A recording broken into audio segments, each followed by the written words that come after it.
సనాతన ధర్మాన్ని గురించి పవన్ కళ్యాణ్ మాట్లాడిన తర్వాత నేను దాని మీద కామెంట్ చేసామాట వాస్తవం. అయితే నా కొటేషన్ తీసుకొని 3 పెళ్లి అని చెప్పేసి మాట పెట్టుకొని నా మీద విమర్శిస్తున్నారు. నేను దాని జోలికి పోలే. సనాతన ధర్మంలో విడాకులు ఉంటాయా? నేను అడిగిన ప్రశ్న అది. సనాతన ధర్మంలో విడాకులు లేదు. ఎందుకంటే ఒకసారి పెళ్లి చేసుకున్న తర్వాత భర్త ఎంత వేధించినా, ఎంత ఏడిపించినా, వాళ్ళు ఎంత ఏదో పని చేసినా అతనితోనే కాపురం చేయాలి.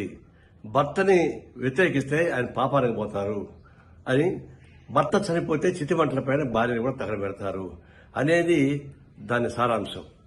అలాంటి సారాంశం నెత్తికెక్కించుకొని పవన్ కళ్యాణ్ మాట్లాడుతున్నప్పుడు మరి విడాకులే లేనప్పుడు మరి మీరు ముగ్గురికి విడాకులు ఎట్టించారని చెప్పేసి ప్రశ్న నేను ముగ్గురు ఒకసారి పెళ్లి చేసుకొని చెప్పలే.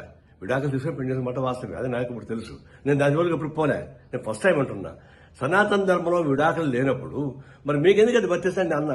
దాని మీద ఊరికి నా మీద మాట్లాడుతున్నారు. ఇప్పుడు మనం చెప్తున్నాను, అది అరాచకమైనటువంటి సనాతన ధర్మం. అది ఆ ధర్మ వ్యవస్థ మొత్తం వెనక్కి తీసుకెళ్లేటువంటి క్రూరమైనటువంటి చర్య అది. అలాంటి క్రూరమైనటువంటి ఫిలాసఫీని ప్రచారం చేయడం అనేది చాలా ఘోరమేది. ఇప్పుడు చెప్తున్నా, సనాతన ధర్మాన్ని విమర్శించే వాళ్ళని నిన్న అరెస్ట్ చేయని చెప్పేసి పవన్ కళ్యాణ్ చెప్తున్నాడు. నేను చెప్తున్నా, సనాతన ధర్మాన్ని సమర్థించే వాళ్ళని అరెస్ట్ చేయమని చెప్పేసి చెప్తున్నా. పవన్ కళ్యాణ్ వాళ్ళని అరెస్ట్ చేయాల్సిందే. అది మన సెక్యులరిజానికి, ప్రజాస్వామ్యానికి, మన రాజ్యాంగానికి అర్థం పట్టే పద్ధతిలో ఉంటుంది. కాబట్టి సనాతన ధర్మాన్ని విమర్శించే వాళ్ళని కాదు, సమాధానం సమర్థించే వాళ్ళని చర్య తీసుకోవాలని కోరుతా ఉన్నా.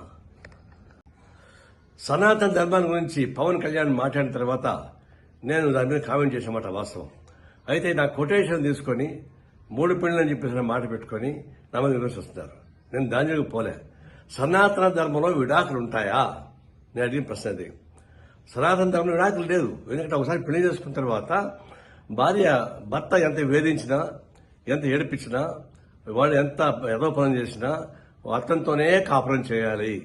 భర్తని వ్యతిరేకిస్తే ఆయన పాపానికి పోతారు అని, భర్త చనిపోతే చితిమంటల పైన భార్యని కూడా తగలబెడతారు అనేది దాని సారాంశం.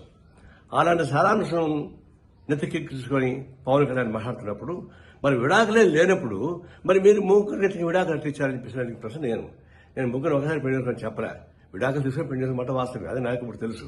నేను దాని జోలికి ఎప్పుడు పోలే. నేను ఫస్ట్ టైం అంటున్నా. సనాతన ధర్మంలో విడాకులు లేనప్పుడు మరి మీకెందుకు అది వర్తిస్తాండి అన్న?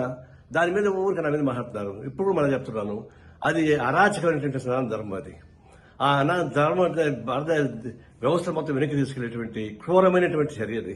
అలాంటి క్రూరమైనటువంటి ఫిలాసఫీని ప్రచారం చేయడం అనేది చాలా ఘోరమేది.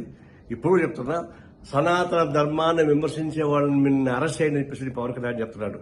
నేను చెప్తున్నా, సనాతన ధర్మాన్ని సమర్థించే వాళ్ళని అరెస్ట్ చేయమని చెప్పేసి చెప్తున్నా. పవన్ కళ్యాణ్ వాళ్ళని అరెస్ట్ చేయాల్సిందే. అది మన సెక్యులరిజానికి, ప్రజాస్వామ్యానికి, మన రాజ్యాంగానికి అర్థం పట్టే పద్ధతిలో ఉంటుంది. కాబట్టి సనాతన ధర్మాన్ని విమర్శించే వాళ్ళని కాదు, సమాధానం సమర్థించే వాళ్ళని చర్య తీసుకోవాలని కోరుతా ఉన్నా.